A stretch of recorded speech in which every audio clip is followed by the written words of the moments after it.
I should have known something was wrong the moment Daniel asked me to change my outfit. If you are watching this, please subscribe and let me know where you are watching from. It was a Saturday morning in early September, one of those crisp New England mornings where the sky looks painted on and the air feels sharper than usual. I came downstairs wearing a simple navy dress, professional, comfortable, appropriate, but Daniel's eyes scanned me like I had committed a crime.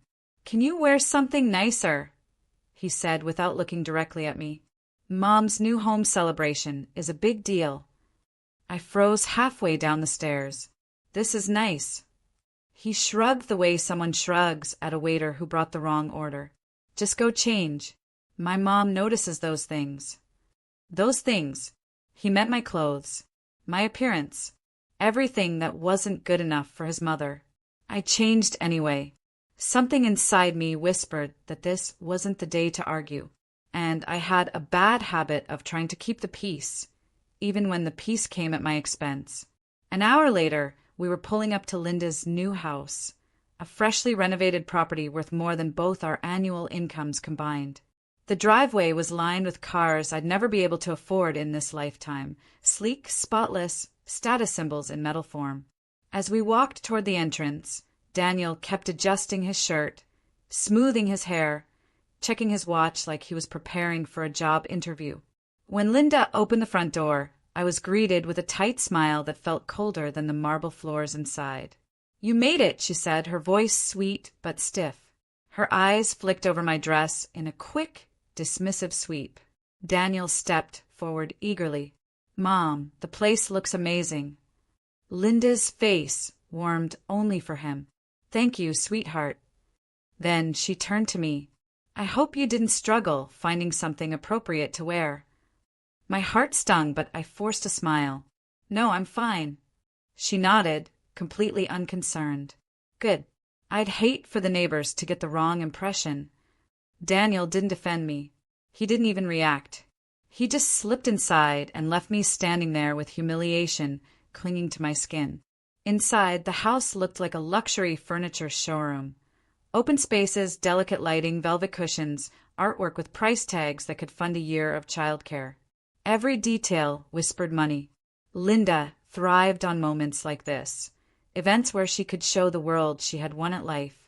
Guests drifted through the space, holding wine glasses and complimenting everything from the floors to the air conditioning vents. Conversations floated around me. Talk of stock options, private school admissions, out-of-state vacation homes. I felt like a misprint in a magazine, a mistake that didn't belong. Still, I stayed close to Daniel, trying not to show how out of place I felt.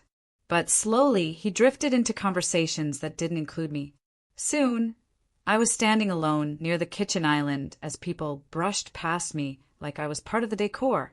Linda eventually approached, holding a crystal flute filled with something so expensive it sparkled. "So," she said, "Daniel mentioned you're still working at that clinic." "Yes," I replied calmly. "I like my job." She blinked slowly. "I'm sure you do. But, if you went back to school, maybe you could get a real degree and help support my son better." My jaw tightened. "I do support him." She gave a soft, pitying laugh. "Emotionally, perhaps. But financially? Darling, he needs a partner who can match his goals." Before I could respond, Daniel reappeared, smiling as if nothing was wrong. "Mom, did you show her the nursery?" he asked. My breath caught. "Nursery?" Linda clapped her hands lightly. "Oh, yes. Come, let me show you." She led us down the hallway to a newly painted room with soft yellow walls and an empty crib in the corner. My stomach twisted. Why would you set up a nursery?" I asked. Linda looked at Daniel. "Didn't you tell her?" Daniel avoided my eyes. "Mom thinks we should start trying soon." Linda folded her arms. "And this," she waved around the nursery, "is where my grandchild will spend weekends. In a real home. Not that cramped little place you two have now." My throat tightened. "Our home isn't cramped. It's ours. We worked for it." Linda smiled like she was humoring a child. "Oh, sweetie, you did your best. But Daniel deserves better. Something inside me cracked. And that was when Daniel delivered the sentence that changed everything. My mom never liked you. She just wants the best for me. Don't ruin today. I felt air rush out of my lungs. I tried to speak, but shock stole my voice. I walked out of the nursery, telling myself not to cry, not here, not in front of her, but my vision blurred anyway. The drive home was silent. Daniel didn't apologize. He didn't explain. He didn't even acknowledge what he'd said. That night, he slept on his side of the bed like I wasn't even there. And in the morning, I realized the man I married was disappearing behind someone I no longer recognized. Over the next few months, everything changed. Daniel became a stranger. He snapped at me over bills. He lied about his hours. He left early and came home late. And every time I asked what was wrong, he'd say nothing. Stop being dramatic. One evening, after putting our daughter, Lily, to bed, I checked our bank account. Then my heart dropped. $50,000 gone. Not withdrawn in parts. All at once. A transfer with Daniel's signature. I stared at the screen, willing it to be a glitch, praying it was a mistake. But it wasn't. He had taken the last of our savings. Our emergency fund. Lily's preschool fund. Everything. When he came home that night, smelling of cologne and looking strangely refreshed, I confronted him. Daniel, where is the $50,000? He flinched, but quickly recovered. Mom needed help with her final renovations. I felt heat rise through my body. You gave our money to your mother? It's not a big deal, he said, tossing his keys on the counter. She'll pay us back. She won't, I said. You know she won't. He shrugged. You worry too much. This was our savings. It was my decision. No, I snapped. It was our money. He turned away. Money isn't everything. Money isn't everything. Yet he had always cared more about impressing his mother than protecting his family. We argued for hours. We shouted. We blamed. He slept on the couch for the first time that night. The second night, too. The third. By the end of that week, he told me he wanted a divorce. When the papers arrived, I felt the world tilt. He wanted primary custody of Lily, the house I'd invested in, me to pay half of the $50,000 loan he gifted his mother without permission. It was a betrayal so deep, the pain settled in my bones. But I wasn't going to let him rewrite reality. I hired a lawyer, a strong one. Court was a battlefield. Daniel painted me as unstable, emotional, financially irresponsible. Linda attended every hearing, whispering in his ear like a snake dressed in designer clothes. But I had truth on my side, and proof. Bank statements, texts, receipts showing I paid most of the bills, daycare logs showing I handled the majority of childcare, witnesses, neighbors, teachers, colleagues who testified to my involvement as a mother. Every lie he told crumbled under evidence. During custody evaluations, Daniel cracked. He showed impatience, dismissiveness, lack of involvement. Lily clung to me during every interaction. Her drawings even showed Mommy and me, with Daniel standing far away. That made the evaluator pause. That made the judge take note. Finally, after months of hearings, filings, and grueling emotional exhaustion, the ruling came. The judge awarded sole physical custody to me, the house to me, since I paid the majority, and it benefited Lily. The entire $50,000 debt to Daniel, since he took it alone and for non-marital reasons. Daniel looked stunned. Linda's face hardened like stone. When court ended, they both walked out without a word. Not to me, not to Lily, not even to the lawyer who had fought so viciously on their behalf. That evening I stood in her home, the home I nearly lost, and listened to the quiet hum of the refrigerator, the soft breathing of my daughter sleeping in her room, the sound of a life rebuilding itself piece by piece. My heart was bruised, but it was beating. My spirit was tired, but it was rising. And as I sat on the living room couch, I whispered to myself, "You survived, and you're free." I didn't know what the future held yet. But for the first time in years, it belonged to me and no one else. The first few weeks after the court ruling felt like waking up after a long storm. Quiet, but with debris still scattered everywhere. Even with the legal battle finally over, my body carried the exhaustion like a weight strapped to my chest. Some mornings, I woke up in a panic, thinking I had another hearing to attend, another document to sign, another lie to disprove. But then I'd look around my room now, and feel the smallest spark of relief flicker inside me. The house was mine, Lily was safe, and Daniel was gone. People always talk about heartbreak like it's a clean slice down the middle of your chest. But the truth is it's slower, Messier. It lingers. You can be fine 1 minute, loading laundry or packing Lily's lunch, and then the next minute you're coughing on memories you didn't ask to remember. The way he used to smile when we first got married. The way he'd brag about my job in the early years. The way he'd say we're a team before his mother poisoned everything. Grief has sharp edges, and I felt everyone. After the divorce, Daniel didn't call for 2 weeks. No texts, no emails, nothing. Then, out of nowhere, he messaged, "I want to see Lily." No greeting, no apology, no acknowledgement of the months he dragged us through. My lawyer had warned me this would happen. Absent parents almost always came back once reality set in. So I stuck to the court order. Supervised visits. Saturdays. 2 hours. Neutral facility. Daniel didn't like it, but the judge had made his decision for a reason. The first Saturday visit was painfully awkward. Lily clung to me outside the visitation center, her small hands squeezing mine with fear I could almost taste.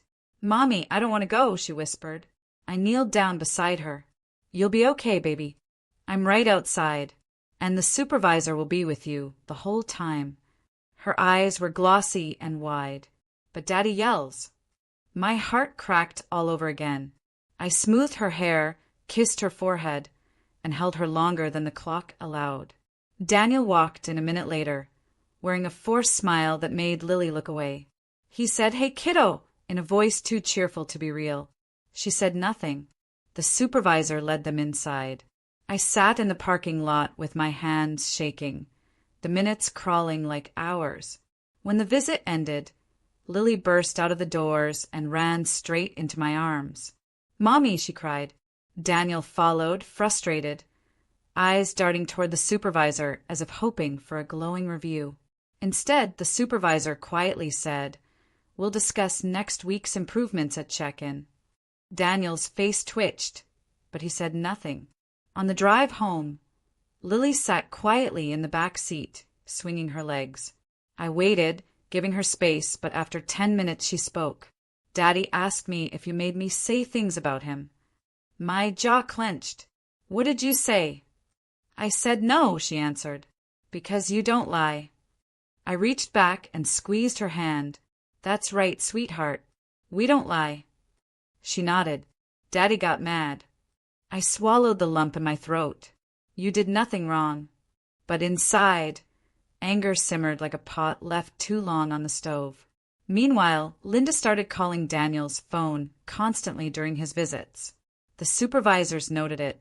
At one point, she even tried to come inside the visitation center claiming she had a right to be there as the grandmother. They turned her away immediately. She caused a scene so loud it made staff write a formal incident report. It was like the divorce had only sharpened her obsession with controlling Daniel's life. But Daniel needed to learn his new boundaries. This time the court, not his mother, was in charge. Despite everything, life began to stabilize for me and Lily. I picked up extra hours at the clinic.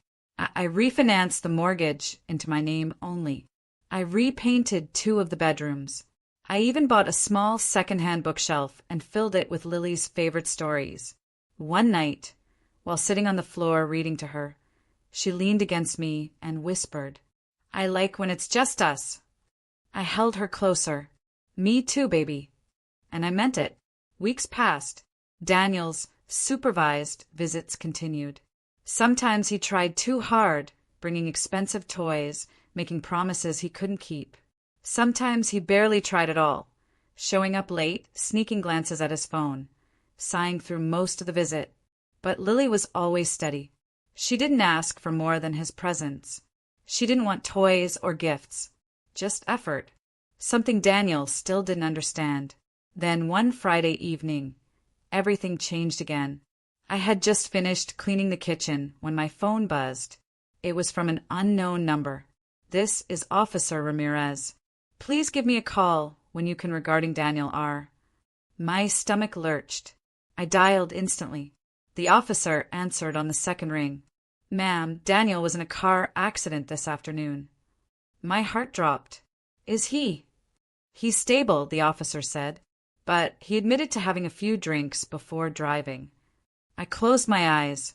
"Because of the DUI," he continued, "we need to inform you that he may not be able to attend tomorrow's supervised visit."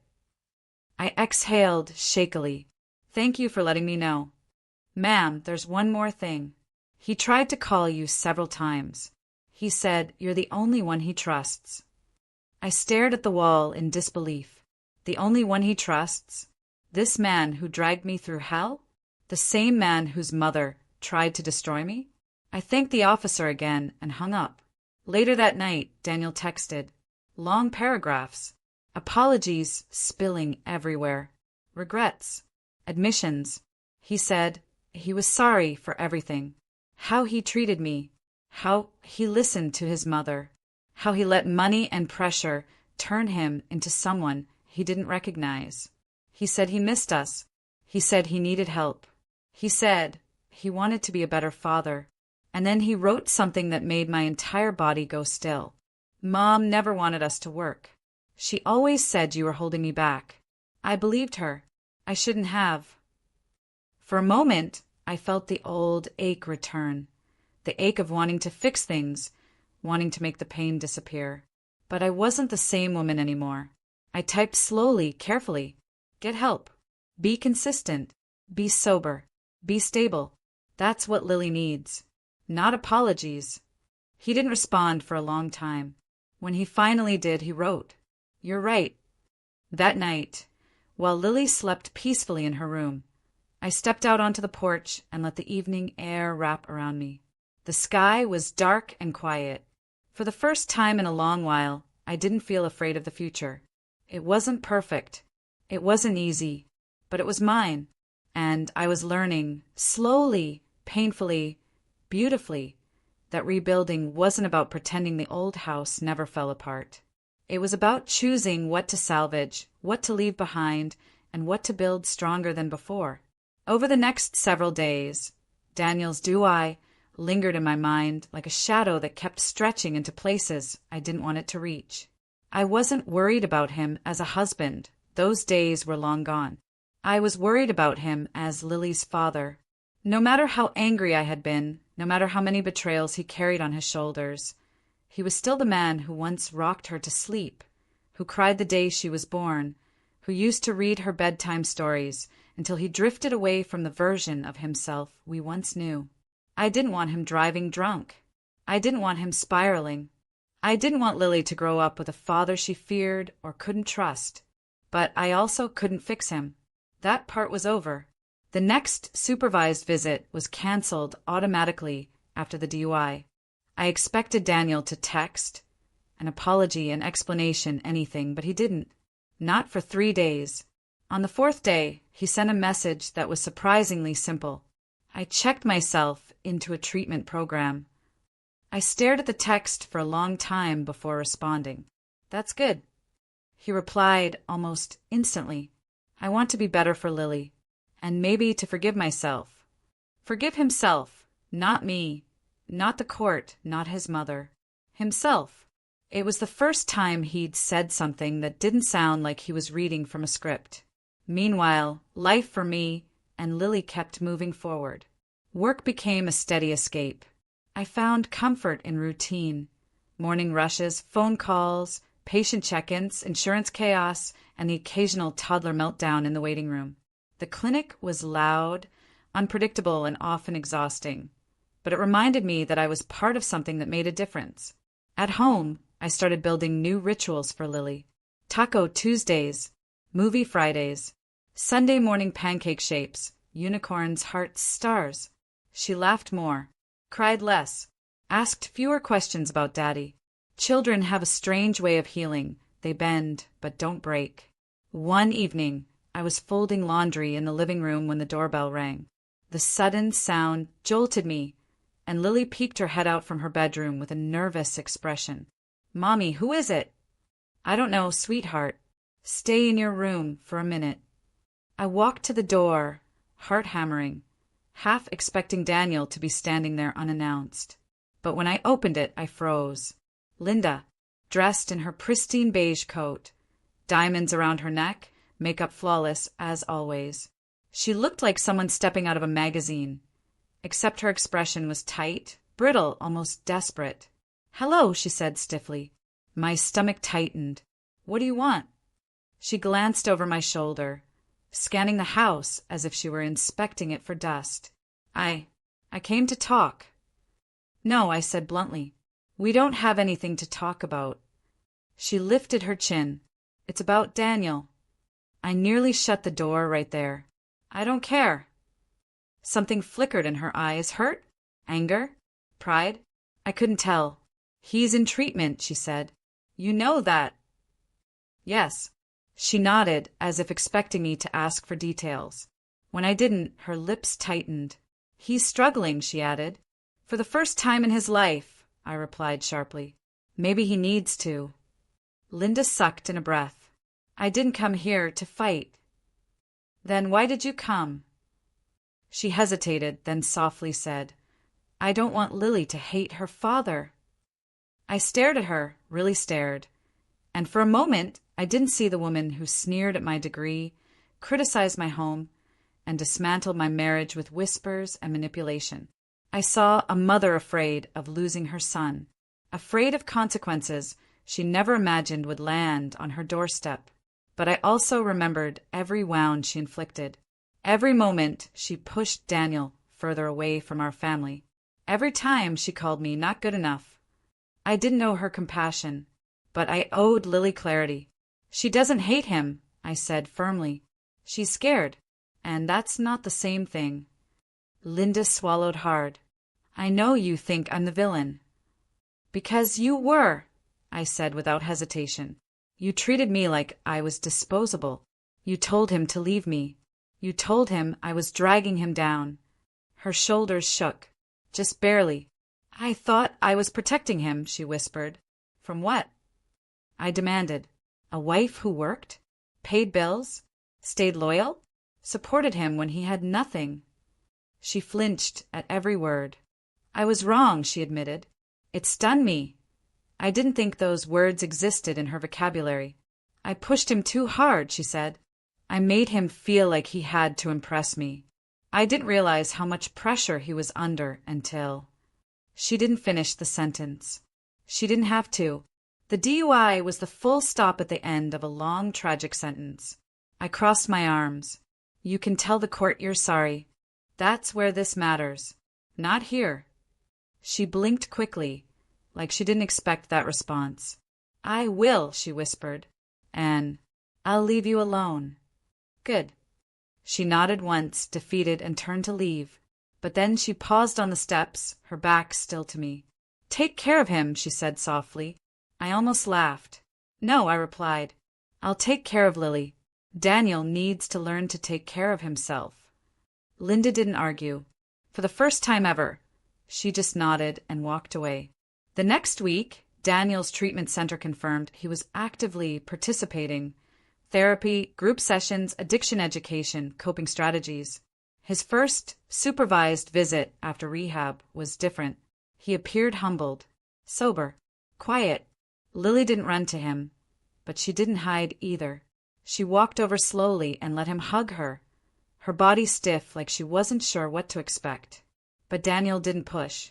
He got on her level and asked about school, her drawings, her favorite movies.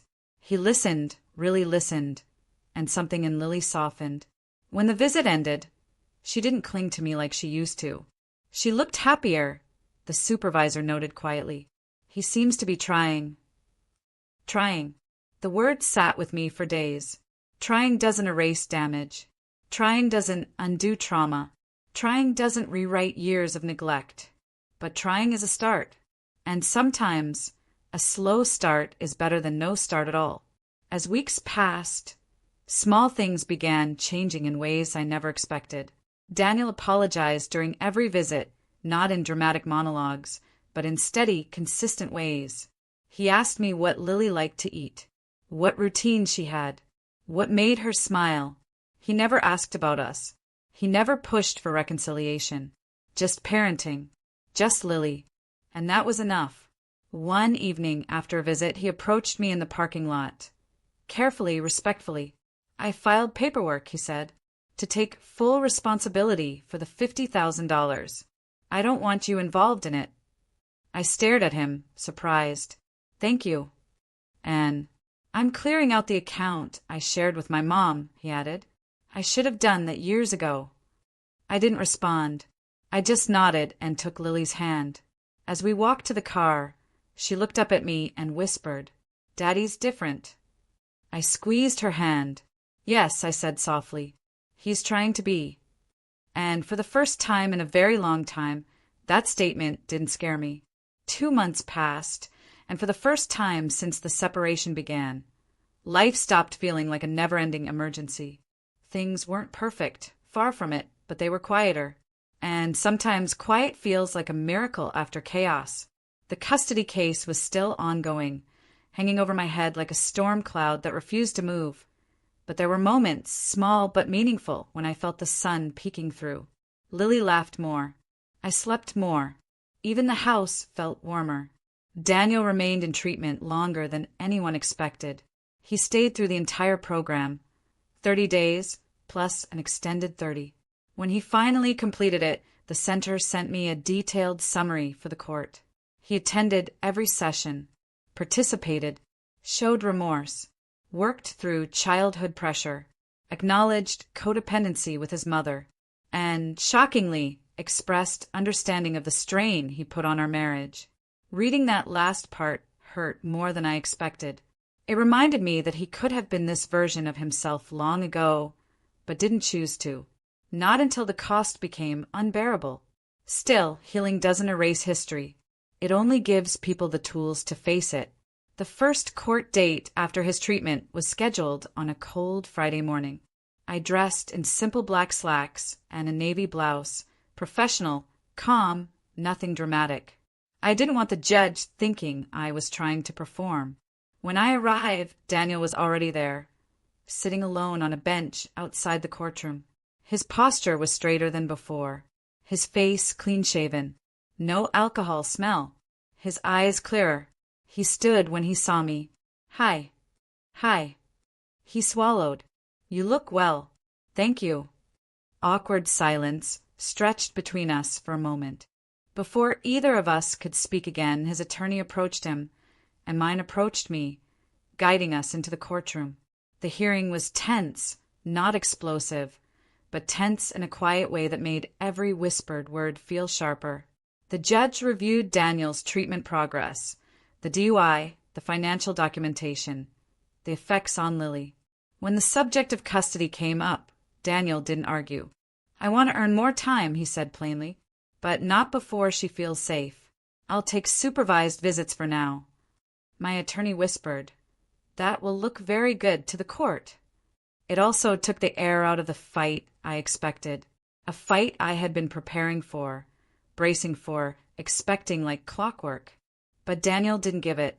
He didn't make excuses. He didn't blame me. He didn't drag Linda into it. He didn't turn the courtroom into a battlefield. He just took accountability, and shock settled over me like a blanket I didn't know how to process. Next came the financial issues, the $50,000 loan, the shared mortgage, the missing account money. The judge looked between us. Mr. Thompson, are you still taking full responsibility for the loan? Daniel nodded. Yes, Your Honor.